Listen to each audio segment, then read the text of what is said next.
Welcome back, my friends, to the shadowed corners of our world. If you're just joining us, a family bound by secrets older than time itself has gathered in their secluded cabin. They are not human, not entirely. They are the children of twilight, and tonight, the moon calls to them with an unfamiliar urgency. Let's return to that fateful night, shall we? The night deepened around the old cabin, a suffocating blanket of darkness, punctuated only by the slivers of moonlight that managed to pierce the ancient woods. Inside, shadows danced across cracked window panes, painting grotesque figures on the dusty floorboards. The family had gathered again this time, not by choice, but by a summons that resonated deep within their very souls. Maz, the eldest, stood near the hearth where no fire burned. His silhouette was sharp, defined, a predator at rest. He broke the heavy silence, his voice a low, slow rumble that seemed to be pulled from the very earth beneath them. I warned you all. The moon's pool is different tonight. He wasn't looking at anyone in particular, his gaze fixed on the shifting darkness outside. There was no fear in his tone, only a grave certainty, the kind that comes from centuries of watching the world turn. Across the room, the one they called Father paced near the door. He was a creature of raw, controlled power, his every movement a testament to the beast that lay just beneath his skin. He stopped, his head tilted, his nostrils flaring as he tasted the air. A low growl rumbled in his chest. You feel it too, Mars? The scent in the air. It's not ours. He was right. The familiar aroma of pine, damp earth, and decaying leaves was tainted by something else, something cold, ancient, and utterly alien. Hush. Leanne's voice was a soft, mysterious whisper, yet it cut through the tension like a blade. She was a phantom in the dim light, her form seeming to waver at the edges. She stood perfectly still, her attention focused on the tree line. Something's moving beyond the trees. It wasn't the sound of a deer or a wandering bear. This was different. Purposeful. Huddled near Leanne, the youngest, Zika clutched a small, fluffy cat to her chest. Her childlike voice was barely a whisper, trembling with a fear she didn't fully understand. Mama, Fluffy's fur is standing up. And indeed, the cat, Fluffy, let out a soft, guttural hiss, its body rigid, its eyes wide and fixed on the darkness beyond the window. Beside them, Zoe, the family's loyal canine guardian, let out a series of low, nervous barks, which quickly devolved into a worried whine. Her tail was tucked, her ears flat against her head. The animals knew. They always knew first. As if on cue, a roll of thunder echoed in the distance, a low, ominous promise of a coming storm. At the same time, the haunting, hollow notes of a piano began to drift through the air, seeming to come from nowhere and everywhere at once.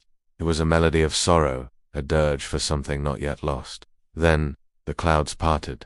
The moon broke through, no longer a gentle, comforting glow, but a silver blade, sharp and merciless. And in its stark, unforgiving light, a figure appeared at the edge of the clearing. It was cloaked, its form entirely obscured by heavy, dark fabric. It stood perfectly still, watching, waiting. Leanne's breath hitched. It's not one of us, she stated, the obviousness of the fact doing nothing to quell the rising dread in the room. Maze's lips curled back in a silent snarl, revealing the tips of his fangs. No, he confirmed, his voice dropping to a near hiss. It's the one who calls us. Zyka's small hand tightened its grip on her mother's dress. The Moonkeeper, she whispered, the name itself a forbidden legend, a scary story told to keep young creatures of the night in line. But this was no story. The Moonkeeper was real, and it was here.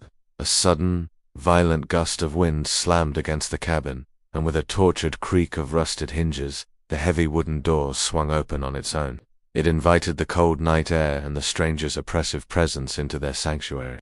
Father immediately moved to shield the others, his body tensing, the growl in his chest deepening into a clear threat. Stay behind me, he commanded, his voice a low, rumbling promise of violence to any who would harm his family.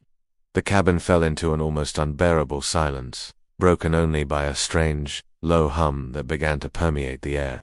It grew steadily, resolving into a rhythm that matched a slow, deliberate heartbeat. It was the sound of fate, of a clock striking an hour from which there was no return. The family stood frozen, a tableau of defiance and fear, as the cloaked stranger finally spoke. The voice was like smoke and sorrow, genderless, echoing, seeming to come from the deepest abyss. You've hidden too long, children of twilight. The eclipse is coming. the veil will break. Maz's eyes gleamed in the darkness, a flicker of understanding or perhaps resignation passing through them. Then it begins, he hissed, the words of final acceptance of their destiny. A sudden, deafening crash of thunder exploded directly overhead, and in the same instant, every source of light, the moon, the stars, the very energy in the air seemed to be extinguished. The cabin was plunged into absolute, pitch-black darkness. And in that suffocating void, as the last echoes of the thunder faded, only one sound remained. It was Zika's small, trembling voice, filled with a terror that was now chillingly specific. "Mama, who's behind him?" A distant, unfamiliar growl answered from the darkness outside. Then, nothing. Utter, complete silence. Thank you for joining us on this journey into the shadows. What happens next? Who, or what, was standing behind the Moonkeeper? The story is far from over. If you want to uncover the next chapter in the legend of the family, make sure you hit that subscribe button and turn on notifications. You won't want to miss what comes out of the darkness. Until next time, stay safe, and be careful what you watch for in the moonlight.